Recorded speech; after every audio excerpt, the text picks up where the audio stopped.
Le deuxième sujet que je voulais vous proposer aujourd'hui, qu'on a beaucoup discuté en 2022 et que l'on traitera beaucoup en 2023, c'est l'économie numérique, les amis. L'économie numérique, ou mieux encore, l'écosystème numérique. Vous savez, le terme écosystème, il renvoie plutôt à un enchevêtrement, une cohabitation, une symbiose entre différentes composantes dont la somme est censée créer une valeur plus grande que, vous savez, la somme crée quelque chose infiniment grand, infiniment plus riche que les parties, leurs composantes prises séparément. C'est ça un écosystème. C'est-à-dire un écosystème, quand tu es seul, tu n'es pas dans un écosystème. Mais quand vous êtes en symbiose, quand vous êtes en groupe, quand vous êtes dans une sorte de cohabitation où les uns amènent de la valeur aux autres, où les uns apportent une certaine composante que les autres n'ont pas, lorsqu'on additionne ces parties, elle devrait créer une richesse plus grande, une valeur plus grande que la somme de chacun de nos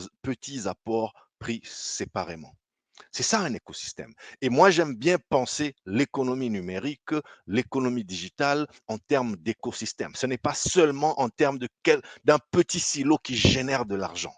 Ça, ce n'est pas une économie. Une économie, elle doit être relativement imbriquée avec ses différentes composantes. C'est vraiment à ça que je veux nous attirer notre attention. C'est à ce type de phénomène que nous devons être absolument vigilants sur le développement de notre monde numérique, du monde numérique que nous voulons, du monde de la BizTech, c'est-à-dire du business, des affaires et du numérique, de la transformation numérique que nous appelons de tous nos voeux sur notre continent africain.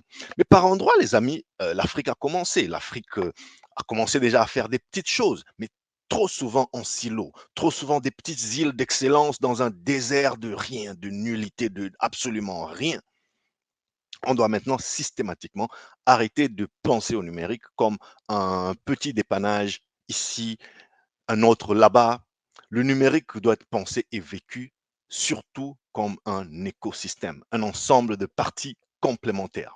Vous savez, plusieurs représentations existent, mais pour l'occasion, été particulièrement intéressé à vous présenter celle-ci, que je vais juste vous faire apparaître à l'image, que nous propose le Next Einstein Forum dans cette visualisation de ce à quoi pourrait ressembler une économie numérique. Pour ceux qui ne connaissent pas le Next Einstein Forum, c'est ce think tank panafricain qui vise à allier science, technologie, et politique pour influencer les décisions des États, notamment en faveur de la transformation numérique. Lorsque vous regardez les amis, vous voyez que une économie numérique, et ça ce n'est qu'une représentation, il y en a plein d'autres, mais ça va nous permettre, ça va nous aider à structurer notre réflexion, à structurer notre pensée dans ce propos.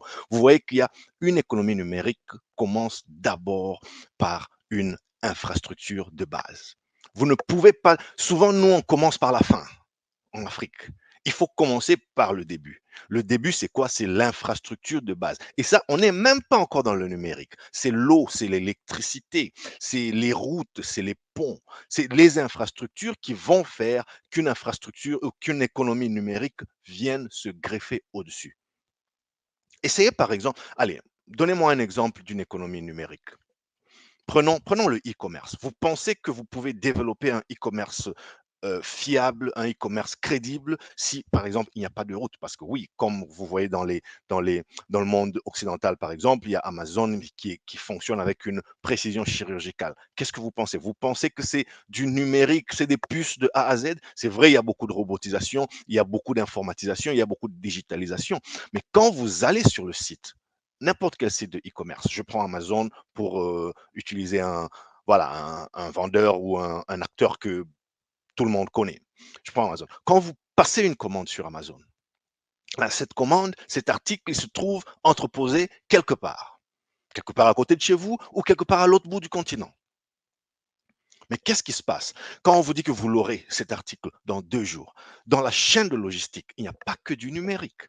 C'est-à-dire, le numérique prend la commande, enregistre la commande, prend le paiement, s'assure que toutes les parties prenantes, tous les acteurs sont rémunérés, mais il y a même, et puis distribue les commandes, et puis il y a un camion, il y a une camionnette, il y a une fourgonnette qui doit aller récupérer le produit, et puisqu'on vous a promis en livraison express en 24 heures, si la marchandise se trouvait à 1000 km, eh ben, il faudra qu'un homme roule cette fourgonnette sur une route praticable pour vous emmener cette marchandise.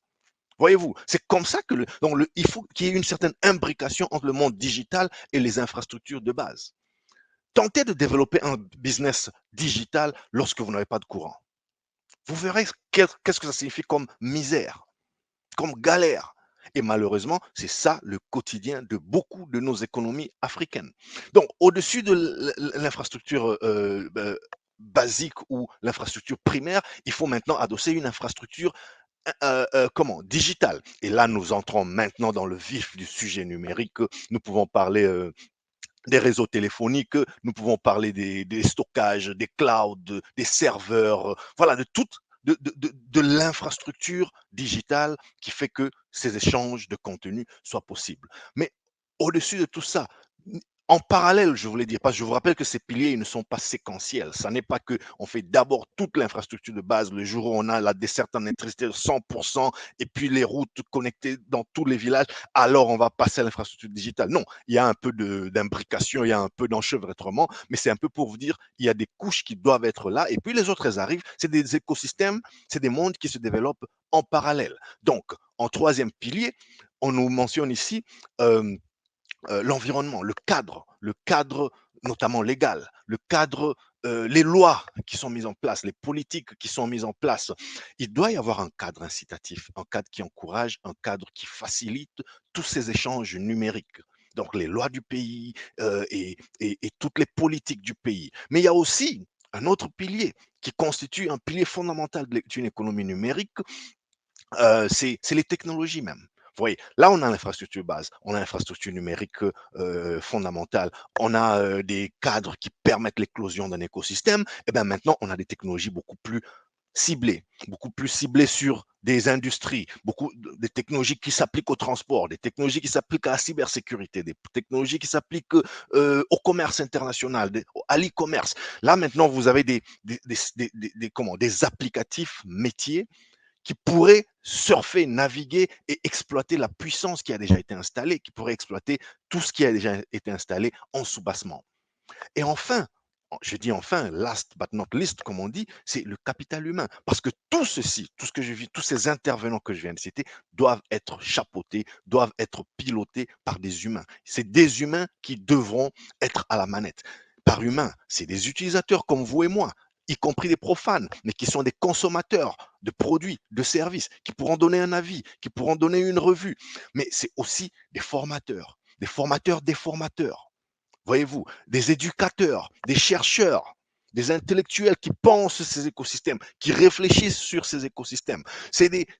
Voilà, c'est les hommes, les humains, les hommes et les femmes qui doivent se greffer à tout ça. Donc, quand on nous dit en Afrique qu'on veut développer une économie numérique, si on ne pense pas par rapport à ces piliers, eh bien, on n'a pas encore commencé à penser une économie numérique.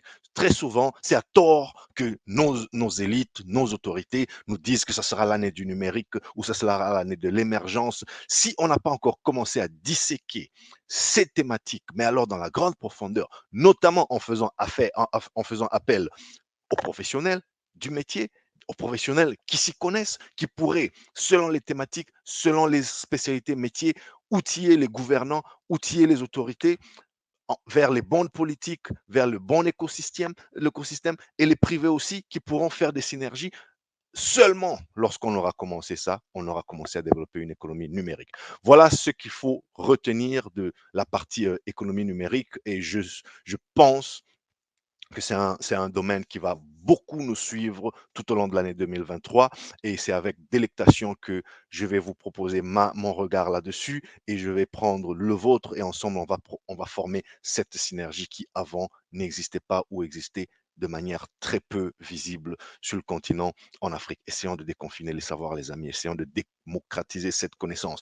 La tech, ça n'est plus ce domaine réservé à quelques initiés dont vous avez entendu parler à un moment ou à un autre. Aujourd'hui, vous et moi, que vous soyez couturier, menuisier, maçon, chirurgien, nous sommes plein dans la tech et elle nous impacte dans notre quotidien. Donc, il faut démocratiser tout ça, les amis. C'est ce que je me propose de vous accompagner à faire et à faire davantage dans cette année 2023.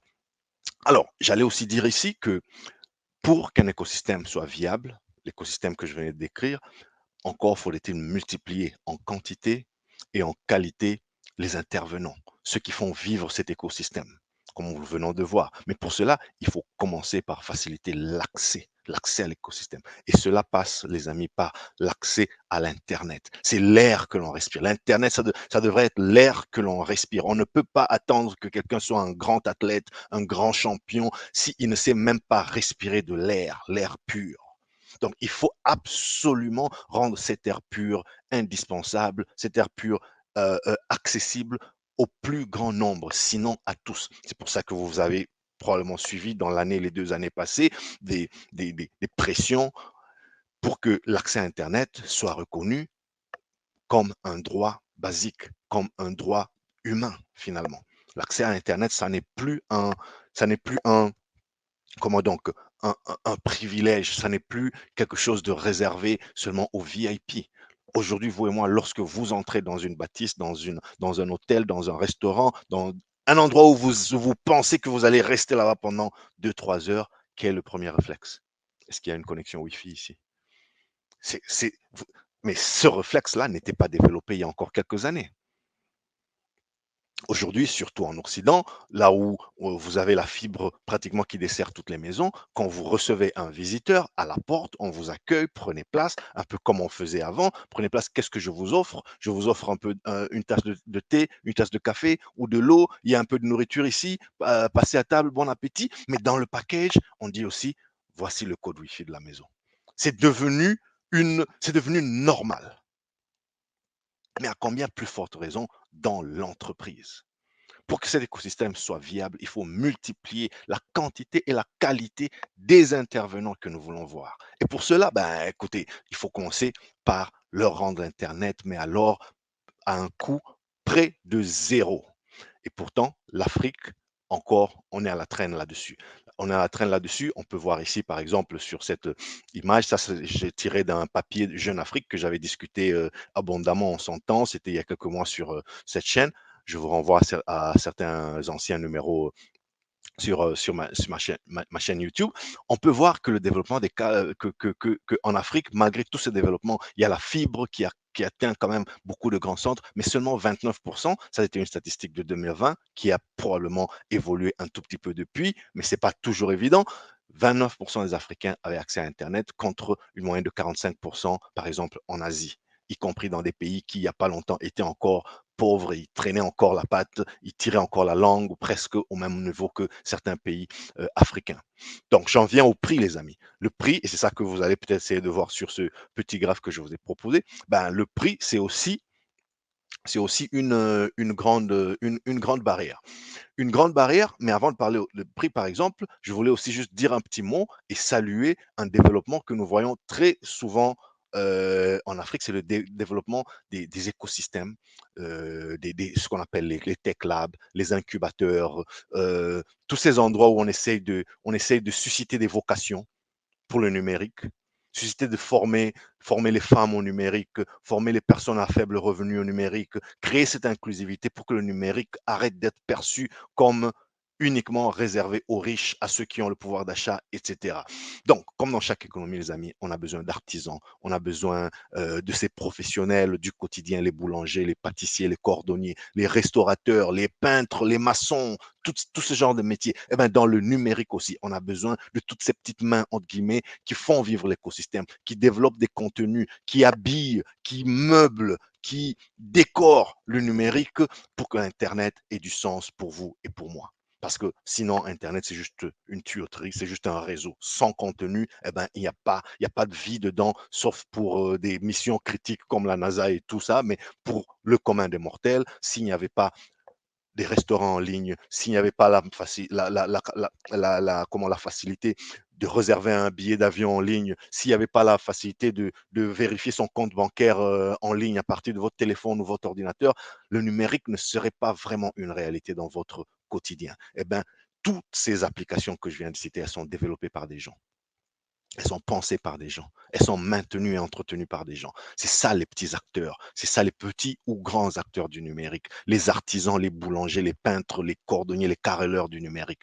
C'est eux qu'il faut encourager, notamment en construisant, comme on pourrait le voir sur ces cartes, ces fameux tech hubs qui sont en constante croissance en Afrique. Vous pourrez le voir. Il y a des pays, encore une fois, qui se distinguent. J'en avais parlé de cette thématique lorsque je vous ai plus ou moins récemment parlé du développement des écosystèmes des développeurs en Afrique. Vous pouvez voir par exemple sur la carte à votre gauche de l'écran, vous voyez par exemple tous les pays en rouge ou rouge plus foncé, Afrique du Sud, Kenya, Nigeria, Ghana, Côte d'Ivoire, Égypte, Sénégal, ces pays où on a une plus forte concentration de ces tech hubs. Et puis, il y a des pays qui sont encore un peu derrière, mais qui commencent vraiment à se réveiller, la RDC, la Zambie, et d'autres. Et donc, voilà, ça vous donne un peu une petite cartographie. C'est très important à savoir. C'est très important surtout à encourager les amis. Et donc, voilà, maintenant, là, je vais juste vous rappeler que ces facteurs, ils sont clés. Ils sont clés parce que les amis, quand vous regardez le rapport que je vous ai partagé, que je vous ai décrypté sur cette chaîne il y a quelques mois, il y avait par exemple une question, un sondage fait aux développeurs d'applications numériques sur les facteurs. On peut voir à quel point la connexion Internet compte parmi les facteurs décisifs dans le développement d'un écosystème développeur. Et par connexion Internet, je parle de vitesse, je parle de débit, je parle de fiabilité, je parle de prix. Si tous ces éléments sont réunis pour faciliter l'accès, ça ne sert à rien d'avoir une connexion Internet qui est gratuite, mais il faut 2 jours pour tester une petite application, il faut 24 heures pour télécharger un petit document. Ça ne sert à rien d'avoir toutes ces facilités si l'Internet coûte un prix complètement rédhibitoire et qui exclut une grande partie de la société. Donc voilà, le prix, l'accessibilité, le débit d'Internet, voilà des aspects que nous allons suivre en 2023 qui vont absolument constituer une, une pierre fondamentale dans la construction et l'édification de notre monde numérique, celui que nous voulons pour l'Afrique.